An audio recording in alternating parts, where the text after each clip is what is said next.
To a safety alert this afternoon. We are 1 week from the big night when thousands of trick-or-treaters across the heartland will begin their quest for candy. Of course, we're talking about Halloween. There's plenty of potential for fun and excitement, but also some risks to be mindful of before taking your little one out in costume. We are so happy to have Sergeant Clark Parrott back here in the studio with us on Heartland Afternoon with the Missouri State Highway Patrol. How are you, sir? I am well. Thank you for having me again. And thank you for taking the time to be here. It's always a great chance to get to talk to you.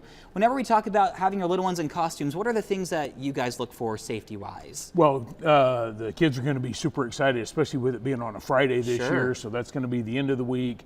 A lot of Halloween parties going on at school, and we're concerned about the little ones running out, darting through traffic, trying to get from house to house. So we just encourage anybody that's out and about is to make sure that if you see kids walking on the sidewalk or anything like that, be mindful that they're going to be excited. They could dart in traffic. Sure. But then we also want the parents to understand that when you put a mask or a costume on, that reduces the visibility and the ability to hear for your little ones. So we encourage parents to use safety-friendly costumes, maybe use bright colors or some type of reflective tape so that they do stand out. What are the first steps parents should take whenever they notice maybe the little one got really excited, had too much sugar, they ran off, not sure where they are? What are the first steps they should do? Well, take a big old dose of patience. Yeah.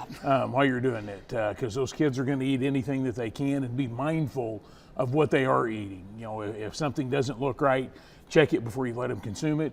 But also, you know where you're going. Don't just go into random neighborhoods or things like that. Try to concentrate it with your friends and family and that sort of thing so that it's a good time. You also bring up a great point too, Halloween being on a Friday. Yes. That's also a big day going into the weekend for the adults as well. Yes, it is. What are you guys looking for? Well, a lot of the haunted houses are going to be going on through the weekend. There's going to be a lot of adult parties with it being on Friday, maybe stretching to Saturday. And as we have said before, we're going to be out on the weekend with that, and if any intoxicants or anything are part of your plans, make sure you've got a safe and sober driver, because we don't want Halloween to be reminded as the time when you made a bad choice, or worse, when hospital plans or worse had to be made. So we just encourage people to go out, have fun, enjoy it, but be mindful of safety as well. And just to make sure people understand how real the risks are, I mean, what are some of the stories that you've heard?